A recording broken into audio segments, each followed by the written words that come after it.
আন্তর্জাতিক সংবাদে আপনাকে স্বাগতম জানিয়ে দিব বিশ্বের আলোচিত কিছু গুরুত্বপূর্ণ আন্তর্জাতিক সংবাদ। লোহিত সাগরকে রক্তের সাগরে পরিণত করতে চায় যুক্তরাষ্ট্র ব্রিটেন, মন্তব্য প্রেসিডেন্ট এরদোয়ানের। জানিয়ে দিব গাজায় গণহত্যা, ইসরায়েলের নিন্দায় জাতিসংঘের বিশেষ প্রতিনিধি। এদিকে এবার তাইওয়ানের প্রেসিডেন্ট নির্বাচনে চীনা বিরোধী নেতার বিজয়, চীন তার ভাঁজ পড়েছে শি জিনপিং এর কপালে। থাকবে যুদ্ধের ১০০তম দিনে যে বক্তব্য দিলেন নেতানিয়াহু। সর্বশেষ জানিয়ে দিব ইয়েমেনে হামলার বিষয়ে আগেই জানত ইরান, মন্তব্য জো বাইডেনের। শুনছিলেন সংবাদ শিরোনাম, এবারে জানিয়ে দিব বিস্তারিত। তার আগে আমাদের ভিডিওটিতে একটি লাইক দিন এবং চ্যানেলটি সাবস্ক্রাইব করে পরবর্তী আপডেট সংবাদ সবার আগে পেতে আমাদের সাথেই থাকুন। লোহিত সাগরকে রক্তের সাগরে পরিণত করতে চায় যুক্তরাষ্ট্র ও ব্রিটেন, মন্তব্য তুরস্কের প্রেসিডেন্ট রিসেপ তাইপ এরদোয়ানের। ইয়েমেনে আগ্রাসন চালানোর জন্য যুক্তরাষ্ট্র ও ব্রিটেনের তীব্র সমালোচনা করেছেন তুর্কি প্রেসিডেন্ট রজব তাইপ এরদোয়ান। তিনি বলেছেন, ওই দুই দেশ লোহিত সাগরকে রক্তের সাগরে পরিণত করতে চান। এরদোয়ান গত শুক্রবার ইস্তানবুলের সাংবাদিকদের বলেন, ইঙ্গো মার্কিন বাহিনী ইয়েমেনে অসামঞ্জস্যপূর্ণ শক্তি প্রয়োগ করেছে।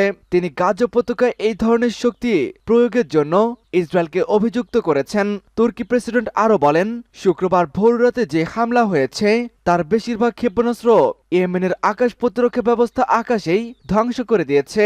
এরদোয়ান বলেন, আমরা বিভিন্ন সূত্র থেকে খবর পেয়েছি যে হুতিরা আত্মরক্ষার জন্য অত্যন্ত সফল আকাশ প্রতিরক্ষা ব্যবস্থা ইতিমধ্যেই গড়ে তুলেছে। তারা যুক্তরাষ্ট্র ও ব্রিটেনের উভয়ের হামলায় সাফল্যের সাথে প্রতিহত করতে সক্ষম হয়েছেন।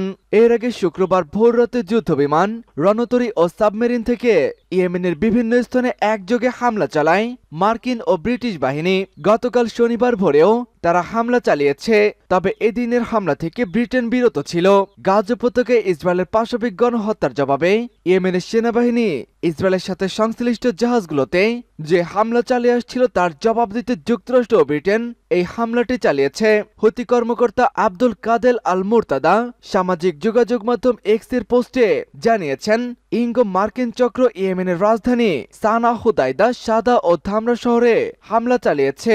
অপর এক খবরে বলা হয়, হুতি নেতারা বলেছেন, গাজায় ইসরায়েলি আগ্রাসন বন্ধ না হওয়া পর্যন্ত ইসরায়েলগামী ও ইসরায়েলি মালিকানাধীন বাণিজ্যিক জাহাজগুলোতে হামলা চালাতে থাকবে। এসব নেতা তাদের বিরুদ্ধে আমেরিকার নেতৃত্বে গঠিত টাস্ক ফোর্স প্রত্যাখ্যান করে বলেছিলেন, আমেরিকার সম্ভাব্য যে কোনো হামলার জবাব দেওয়া হবে। সূত্র রয়টার্স, আল জাজিরা। গাজায় গণহত্যা, ইসরায়েলের নিন্দায় জাতিসংঘের বিশেষ প্রতিনিধি। ফিলিস্তিনের অবরুদ্ধ গাজা উপত্যকার ওপর ইসরায়েলি সেনাদের গণহত্যা ও মানবতা বিরোধী অপরাধের জন্য দখলদার সরকারের নিন্দা জানিয়েছেন ফিলিস্তিনের মানবাধিকার বিষয়ক জাতিসংঘের বিশেষ প্রতিনিধি ফ্রান্সিকা আলবানিজ। নতুন প্রকাশিত একটি বইয়ে তিনি এই নিন্দাবাদ জানিয়েছেন। ফ্রান্সিকা আলবানিজ ইতালির রাজধানী রোমে ইউরোপীয় ইউনিয়নের প্রতিনিধি কার্যালয়ে এই বইটিকে উপস্থাপন করেছেন। তিনি বইটির ইংরেজি নাম দিয়েছেন আই অ্যাকিউজ বা আমি অভিযুক্ত করছি। বইয়ে ফ্রান্সিকা ফিলিস্তিনের উপর ইসরায়েলের ৭০ বছরের নির্যাতন, নিপীড়ন এবং হত্যাকাণ্ড নিয়ে ব্যাপক সমালোচনা করেছেন। এছাড়া গাজায় ইসরায়েলের চলমান গণহত্যার বিষয়ে বিশেষ গুরুত্ব দিয়ে কথা বলেছেন। ফ্রান্সিকা তার বইয়ে লিখেছেন, জাতিসংঘের বিশেষ প্রতিনিধিদের প্রায় সবাই জাতিসংঘের নিরপেক্ষ বিশেষজ্ঞ ও আইন বিশেষজ্ঞ, যারা প্রথমে নিন্দা করেছেন, তারপর গণহত্যার ঝুঁকি ও গণহত্যার গুরুতর ঝুঁকি নিয়ে কথা বলেছেন এবং অতঃপর ১ মাসেরও বেশি সময় ধরে গাজায় হত্যাযজ্ঞ চালাচ্ছে এবং এর প্রকৃত সত্য হচ্ছে সেখানে গণহত্যার ঘটনা ঘটিয়েছে তারা। তাইওয়ানের প্রেসিডেন্ট নির্বাচনে এবার চীনা বিরোধী নেতার বিজয়। তাইওয়ানের প্রেসিডেন্ট নির্বাচনে ক্ষমতাসীন চীনা বিরোধী দল ডেমোক্রেটিক প্রোগ্রেসিভ পার্টি জয়লাভ করেছে। শনিবার দেশটিতে অনুষ্ঠিত প্রেসিডেন্ট নির্বাচনে ডিপিপির প্রার্থী উইলিয়াম লাই নতুন করে প্রেসিডেন্ট নির্বাচিত হন। নবনির্বাচিত প্রেসিডেন্ট উইলিয়াম চীন বিরোধী নেতা হিসাবে অত্যাধিক পরিচিত। তাকে ভোট না দেওয়ার জন্য নাগরিকদের আহ্বান জানিয়েছিল তাইওয়ানকে নিজেদের অঞ্চল দাবি করা চীন। উইলিয়াম লাইয়ের সাথে প্রতিদ্বন্দ্বিতা করেছেন রক্ষণশীল কুমিতাংয়ের পদপ্রার্থী তাইওয়ান পিপলস পার্টির প্রার্থী কো ওয়েনজে। তারা এই নির্বাচনে নিজেদের পরাজয় মেনে নিয়েছে। উইলিয়াম লাইয়ের দল তাইওয়ানকে একটি স্বাধীন ও স্বায়ত্তশাসিত অঞ্চল হিসাবে দেখে। তারা চায় তাইওয়ান চীনের প্রভাবমুক্ত থাকুক। একেবারে নির্বাচনে জয়ের মাধ্যমে দলটি টানা তৃতীয়বারের মতো তাইওয়ানের ক্ষমতা এসেছে। লাই নির্বাচন ইশতেহারে বলেছিলেন তিনি পুনরায় প্রেসিডেন্ট হলে তাইওয়ান প্রণালী স্থিতিশীলতা এবং প্রতিরক্ষা ব্যবস্থা বৃদ্ধি নিয়ে কাজ করবেন। তাইওয়ানের নির্বাচন ঘিরে সরব ছিল চীন।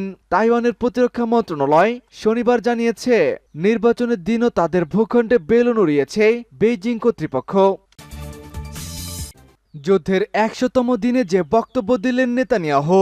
ইসরায়েলের প্রধানমন্ত্রী বেনিয়ামিন নেতানিয়াহু বলেছেন, গাজা উপত্যকায় হামাস যোদ্ধাদের বিরুদ্ধে যুদ্ধে ইসরায়েলের বিজয় অর্জন কেউ আটকাতে পারবে না। তিনি বলেছেন, কেউ আমাদের থামাতে পারবে না, এমনকি আন্তর্জাতিক হেগ আদালত পর্যন্ত নয়। রবিবার গাজায় যুদ্ধের ১০০তম দিনেই নেতানিয়াহু টেলিভিশনে সম্প্রচারিত এক সংবাদ সম্মেলনে বিজয় না হওয়া পর্যন্ত যুদ্ধ চালিয়ে যাওয়ার সম্ভব এবং যা প্রয়োজনীয় তা আমরা করব বলে মন্তব্য করেছেন। কিন্তু বাস্তব চিত্র দেখা যাচ্ছে তার সম্পূর্ণ বিপরীত। বিশ্লেষকেরা বলছেন, ইতিমধ্যে ইসরায়েলের মধ্যে চরম ফাটল ধরেছে। রাজনৈতিক দিক থেকে ভেঙে পড়েছে ইসরায়েল। এমনকি প্রায় ৭০% ইহুদি নাগরিক তারা চান না নেতানিয়াহু কোনোভাবেই আর ক্ষমতায় টিকে থাকুক। এমনকি যুদ্ধবিরতির জন্য বেশ কয়েকবার ইসরায়েল জুড়ে চরম বিক্ষোভ অনুষ্ঠিত হয়েছে। ইয়েমেনে হামলার বিষয়ে অনেক আগে থেকে জানত ইরান। ইয়েমেনে হুতি বিদ্রোহীদের উপরে হামলা চালিয়ে আসছে যুক্তরাজ্য ও ব্রিটেন। মূলত ইরানপন্থী এই বিদ্রোহী গোষ্ঠীর সামরিক স্থাপনা নিশানা করে শুক্রবার ভোর রাতে ২ দফা হামলা করা হয়েছে। শুক্রবার হামলা হলেও এ বিষয়ে গোপনে ইরানকে অবহিত করা হয় বলে দাবি করেছে মার্কিন প্রেসিডেন্ট জো বাইডেন। খবর রয়টার্সের। শনিবার হোয়াইট হাউসের সাংবাদিকদের বলেন, আমরা গোপন একটি বার্তা ইরানে পাঠিয়েছি এবং আমরা আত্মবিশ্বাসী ছিলাম যে আমরা ভালোভাবেই প্রস্তুতি নিয়েছি। লোহিত সাগরে বিদেশি জাহাজে হুতিদের হামলার সক্ষমতা খর্ব করতে শুক্রবার ভোরে ইয়েমেনের ইরান সমর্থিত গোষ্ঠীটির বিভিন্ন সামরিক স্থাপনায় বিমান হামলা শুরু করার কথা জানায় যুক্তরাষ্ট্র ও ব্রিটেন। প্রত্যক্ষদর্শীরা স্থানীয় সময় ভোরে ইয়েমেনের রাজধানী সানা বিমানবন্দর, তৃতীয় বৃহত্তম শহর, লোহিত সাগরের প্রধান বন্দর হোদাইদাহে একটি নৌঘাঁটি ও উপকূলীয় হাজ্জাজ গভর্নরের সামরিক স্থাপনায় বিস্ফোরণের কথা নিশ্চিত করেছেন। এসব হামলায় ৫ হুতি যোদ্ধা নিহত হয়েছেন। এছাড়া শুক্রবার